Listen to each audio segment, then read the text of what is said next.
I like the smell of this stuff.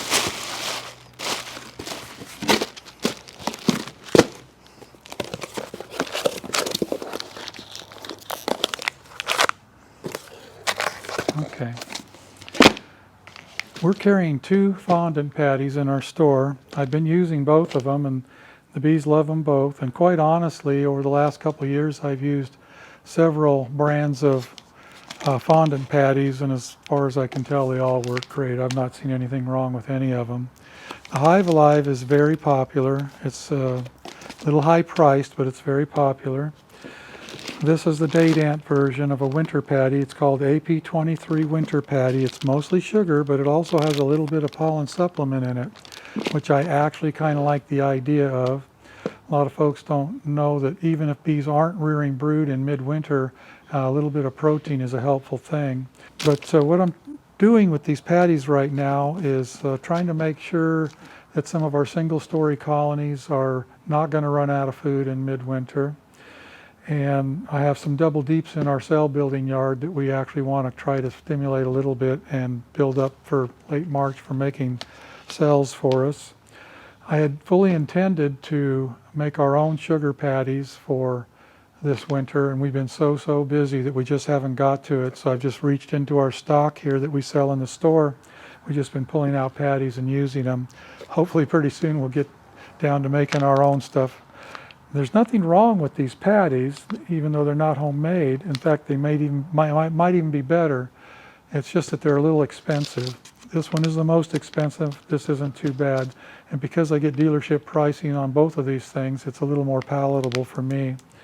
So we've been mostly using this one right here because it's a little less expensive. And they've been using it.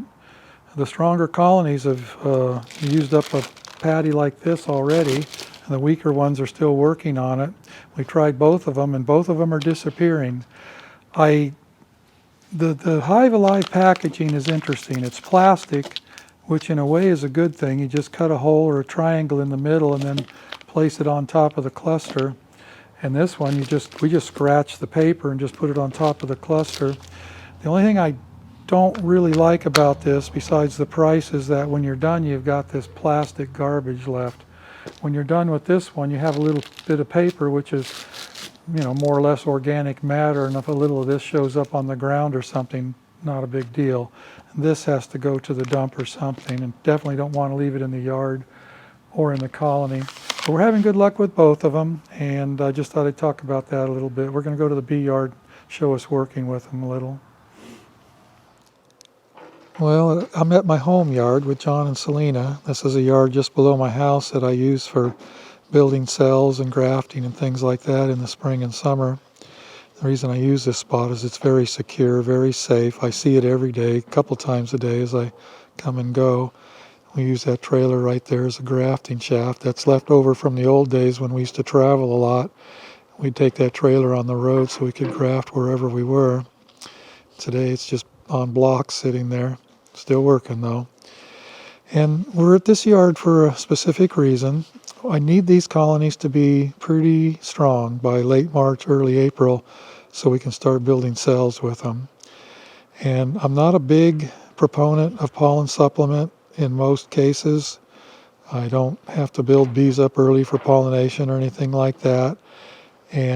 But in this case, I'm giving them patties to try to stimulate them a little bit. We gave all these colonies a patty, 3 weeks ago, and we're just here to see what they did with it, what the bees are looking like. I don't want any surprises come March, so we're really trying to pay attention here.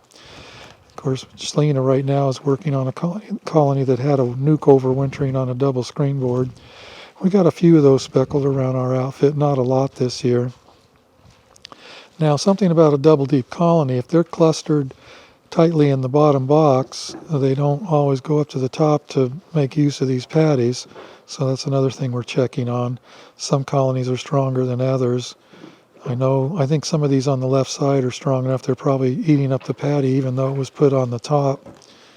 So I just want to know what's going on. It's barely warm enough to fly today. I just looked at my truck thermometer. It's about 45 degrees. We've had a lot of really cold for us. Anybody up north would just laugh, but We've had a lot of low temperatures in the teens, even a single digit. A lot of nights in the low 20s degree Fahrenheit. And next week it's going to get even colder. We got several nights dropping down into the low single digits next week. And it's not a good time to be feeding sugar syrup. I would not choose to feed sugar syrup at this time. And what she's just done is she broke up a patty and kind of put it around the cluster. We would not put a patty right in the middle of the cluster at this time of year. You do not want to separate the top and the bottom of a cluster with a patty. That's, I think, a bad practice. So she's putting the patty around the cluster and then, some on the top, and they'll have good access to that. How's that little nuke looking there, Selena? It's nice and heavy, and it's a nice size nuke, too. Is it? The weight's a little wonky because it's heavy on this side and then the feeder. And then Yeah, it's a good little nuke. They'll be there in the spring.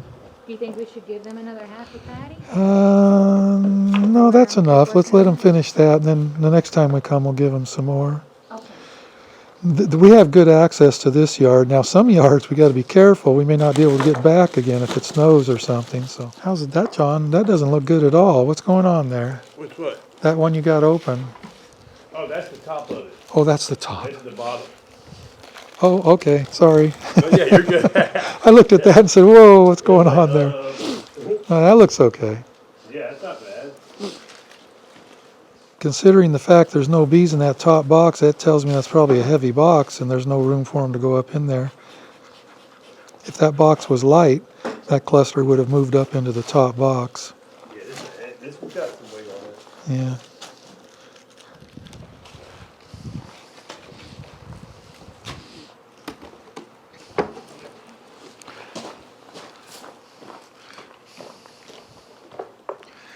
Well, they ate their patty. Let's crack that open. I'm just curious, see if there's any bees in the bottom.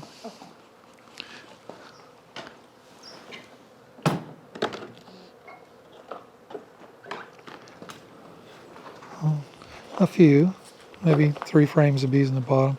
That's a good colony, so without even lifting that box, I'm going to take a guess and say it's not super heavy. Nope, it's pretty light. Pretty light, she says, so that's a good thing we're here with these. I want to give them 2 patties. Okay. It looks like a pollen patty or a pollen supplemental patty, but it's not.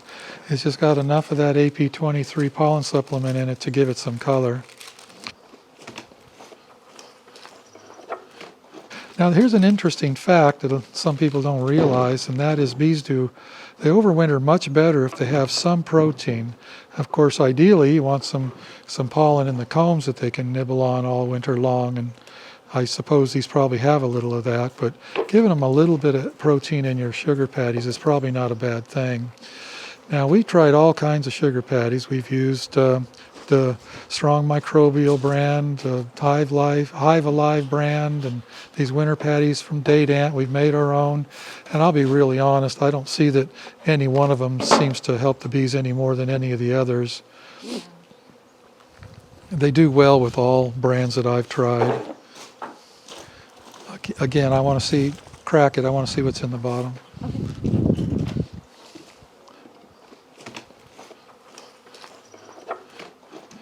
Nothing in the bottom. It's all in the top. So that box is light too, isn't it? This one is a little bit heavier, but it's pretty light too. Yeah, this is interesting. They've gone through some fuel. These were not light colonies in November. So maybe it's a good thing we're here doing this. Okay, 2 patties. Okay. So I give them 2 patties, 1 on each side? Yeah, give them 2 patties. Yeah, they entirely ate their last one, so. Yeah, they ate all of it, yep. Oh, you know what? I got that. Here we go. We've got 3 breeder queens in this yard. They're all Caucasian, artificially inseminated. We got all 3 of them from Shabu Raj at 2 Rivers Honeybees. And there's 2 in those 2 boxes. And one of them is overwintering in one of our old nuke boxes right there, and they're doing quite fine. There's only maybe 4 frames of bees in there, but they're hanging in there really good. I always expect a 5 or maybe a 10% loss. So far this winter we're running well under 5% loss, but it's also a couple more months until spring pops. In late February, we'll take a very close look at the whole outfit and see who's laying and what they're up to. And at that time, we always find a handful of colonies that just simply doesn't have a queen. The bees are still there, but there's no brood and no queen. They're eating the patty in the top. I've put some in the top because I know they are expecting a food source to be there. And then I put them in the bottom too, like that. Yeah. Selena's been stuck in the bottling room for a while. She was getting tired of that. She wanted to come out to the bee yard. But this is actually the first decent day that it hasn't been, below freezing or something. Right. Yeah, it's nice to get out.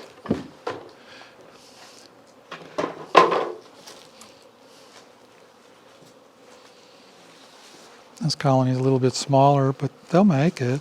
They're going to be okay.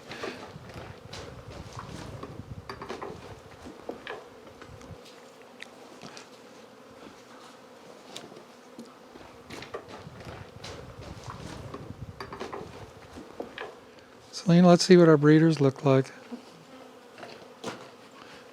Now these are 2 years old too. We've had these a while. I got them spring before last spring. So this spring they'll be 2 years old in a few months. That looks okay. This colony looks pretty good. We'll bring in a few more colonies before spring, fill this yard, pack all the stands, make sure we got lots of good colonies in here for cell building. We have some nukes overwintering in a nuke box too in this yard.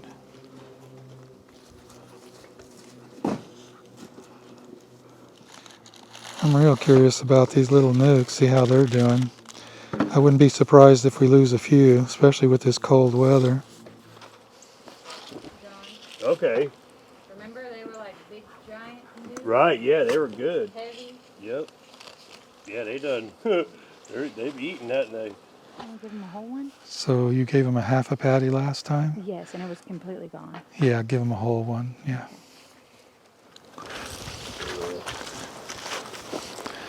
That was not real big. Is there many bees in the top box? No, there aren't. There's a few, but not many. And the top box is still really heavy. Okay.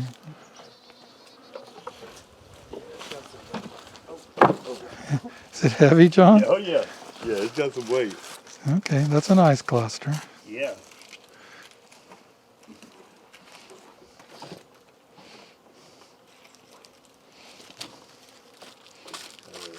If it was much colder than this, we couldn't do this. Right. 45 degrees. Oh, smoke, John, smoke. Yep.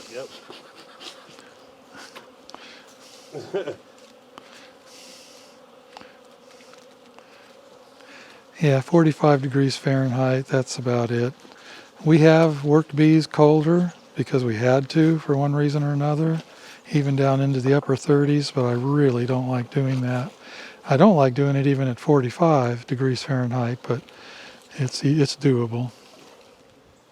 Been through 15 yards, and this is the dead equipment we've picked up so far. Of course, I have no illusions. There'll be more later when we really start going through them in February. This yard of bees is entirely Caucasian, so I don't expect real big clusters. And the reason we're here today is because it's hard to get into this yard in the winter. It can be really slick when it's snowy or rainy, so I think we have an opportunity today to look at them and perhaps give them some more feed, and we're going to take it. Because if the weather turns bad enough, we won't be down here again for maybe a month, I don't know. So have a good look at these, see how they're doing. Well, it doesn't look terrible. They're in there. Right, yeah. I'd give them another patty, John. I guess it's Yeah. Ooh, it's cold out here. Working singles in cold weather isn't as bad as double deeps. We don't have to crack them open. We just take the lid off.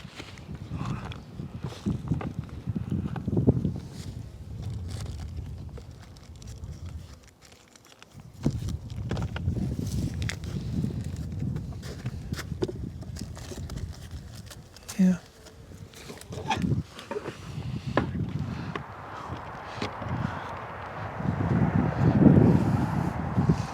see what's going on under here. I'm curious. Okay, they're big enough. You Let's want this to yeah, try on let's do that. Yeah.